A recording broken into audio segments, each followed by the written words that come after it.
後ろの映像で見ていただければ、この位置のまま距離を変えないで回っていきます。すると、手の位置は体に近づいていないのに、インサイドからヘッドがうまくボールの位置に来たことを確認できると思います。飛距離を伸ばすためには2つ要素があり、1つはヘッドスピード、そしてもう1つは反発率が高くなるように球が飛ぶ当て方をする必要があります。この2つをうまく両立させることができれば、無駄な力を使わず球を遠くに飛ばすことができます。チャグル TV 始まるよ。まず右手でクラブをこのように腰の高さぐらいに持ってきます。この時、シャフトが地面から平行、そして正面から見てシャフトがちょうど真後ろに向くように、この形に持ってきます。このまま体を左に回してみてください。この位置。この動きが体の回転でヘッドスピードを速くする右腕の使い方になります。少し腕を体から離して、そして肘を伸ばします。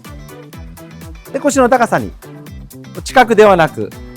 45度ぐらい、だいたいこのぐらい離します。そしてシャフトを地面と水平にしたまま、このまま左へ回っていきます。手の位置が体から遠いまま回り続けて、そしておへそが目標に向いたら上に持ち上げてください。これをやっていただくと分かりますが、体を左に回せば回すほど腕や肩甲骨が右側にねじられます。この筋肉が右側にねじれたこの力を利用してヘッドスピードを出します。例えばこれが手が体の近く、ここでやっていただくと分かりますが、腕があまり右にねじれません。さらに映像で見ても分かりますが、手の位置が体から離れたまま回転していくと、勝手にハンドファーストの形ができています。腕が強くねじれながらハンドファーストができるので、結果的に下半身の力がうまくクラブに伝わって反発率の高いインパクトができるので、飛距離を出すことができます。ここで飛距離がうまく出せていない方の右腕の使い方は、縦に上から下に引っ張る、もしくは体の近くでクラブを扱う。どちらもヘッドスピードも出しにくく、そして物理的に飛距離が出るインパクトの形が作れません。なのでまず素振りで右手でクラブを後ろに回し、そして右肩を支点に手を上げていって、ちょうど腰ぐらいの高さの位置。この位置からフットワークを使って体を回す。回ってきている最中はクラブは後ろに回したままです。そしてインパクト付近で解放します。これをやっていただくと、まず感じることは、アドレスの時は手が近かったのに、体が回ってきた時も手を体に近づけないので、手の高さが違うので空振りしそうな気がするかもしれませんが、後ろの映像で見ていただければ、この位置のまま距離を変えないで回っていきます。すると、手の位置は体に近づいていないのに、インサイドからヘッドがうまくボールの位置に来たことを確認できると思います。ここがまたゴルフの少し難しいところで、よくプロがインパクトで手が浮かないように近く見たことあると思います。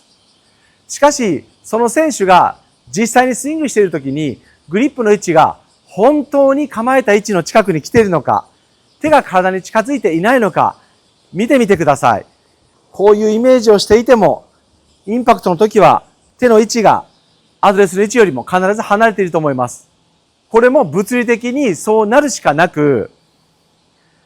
アドレスして、この状態ではおへそとグリップというのは、拳1個半ぐらいの距離だと思いますが、このまま体が開いて、さらにグリップがハンドファーストの位置、こうなった時のグリップとおへその距離は必ず離れます。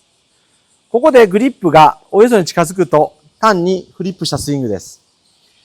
これはプロが正しい動きでスイングしてきたときにハンドファーストになりすぎてインサイドアウトで右から大きなフックボールが出すぎてきます。これを修正するために自分の中では引きつける。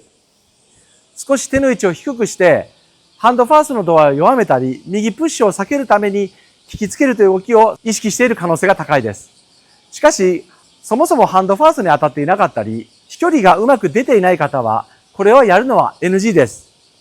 これは過去の動画でもたくさん説明しているので遡って見ていただけると説明は何十回もしていると思いますが、クラブを引きつけて球を捕まえる。これも一つのやり方ですが、本当に引きつけて打つというのはやればやるほどフリップするので、このあたり注意して確認していただければと思います。グリップとおへその距離をできるだけ離したまま左回転していく。右の腕が後ろにねじれた感じ。そして左の広背筋は伸びる感じ。できるだけこの位置のまま回転していきます。そして通常のスイングではこういった小さな反復練習を行った後に引く切り返しで左足を下ろした時にイメージ的に今の位置、手の位置を下ろそうと思わずとも体は前傾しているので体の回転でグリップは若干降りてきます。手を下に引っ張る必要はありません。これで今の腰の位置あたりにシャフトが来たらこのまま回転していきます。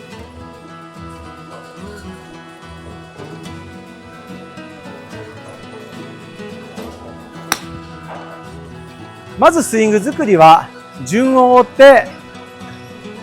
右手の感覚、次に両手で同じ感覚、最終的にその意識がなくてもできるようにしなければいけないので、そのためには突然フルショットで新しい動きをするというのは困難なので、ぜひ順を追って今回のこの使い方、右腕の外旋、そしてハンドファーストに当てる肩や腕の外旋によって体の力がうまくヘッドに伝わってきて、最後に解放する。ねじれたものがパンと戻る感覚、少し分かってくると思います。体の構造的にどう使えば飛距離が出せるのか、力に頼るのではなく、うまく連動を使って球を打つ。チャゴロ理論は難しいことを言ってる、よく言われますが、ジュニアの時からすんなりと正しいスイングを身につけていれば問題ないですが、これが大人になって何十年も自分が打ちたいように打っていた方が効率的なスイングを身につけるためにはきっちりと仕組みを理解して、そして丁寧にドリルを繰り返していく。結局これが早道です。これからも YouTube で意義のあるスイング理論をお話していくので、よければ頑張って練習やってみてください。必ず上達してきます。そして今回も U-FIT リリーサー、僕なりの使い方、少しお話しさせてください。まず練習を行う1時間ぐらい前、ラウンドに行く時も1時間ぐらい前に可動域を増やしたい部分に30秒から1分当てていきます。自分の場合は広背筋や胸のあたり、このあたりが硬くなって肩甲骨の動きが悪くなるので、この丸いアタッチメントをつけて強さを1から2の強さにして軽く当てていきます。これはそんなに強く当てる必要はないです。気持ちのいい程度で30秒ぐらい。そしてこういった大胸筋の付け根、肩甲骨がしっかり動くように30秒ぐらい当ててみてください。これをプレイする1時間前ぐらいに当てると可動域が増えてスイングがやりやすくなります。以前は U-FIT リリーサーミニという一回り小さいモデルを使っていました。遠征をするときや旅行に行くとき、持ち運びには便利です。そして自宅で使う場合は少し大きめの U-FIT リリーサー、これを使っています。大きい分さらにパワーがあるので深いところまで届き、そしてこのちょうどいい重さを使って当てることができるので、その方の使用方法によって使い分けるのがいいと思います。そしてその他にも足の裏や手のひらをマッサージする。これはこういった平たいタイプを使って強さも3か4、ちょっと強め。これでぐーっとさするようにマッサージします。これも手のひらや足の裏、敏感なところに気持ちよくマッサージが行き届いて、繊細なタッチや地面の踏ん張りが良くなって、ラウンド中も傾斜があるところでしっかりと安定してスイングができる気がします。このあたりのさらに詳しい使い方は、理学療法士の方の説明が概要欄に貼ってあるので、ぜひこちらも参考にしていただいて、ご自身に合ったやり方、間違った使い方をして体を痛めたりしないよう、使用される方は一度ご覧になってください。さらにチャゴルの割引クーポンが発行されています。こちらも概要欄の方から購入するときに打ち込んでいただくとお得に購入することができるので、UFit リリーサ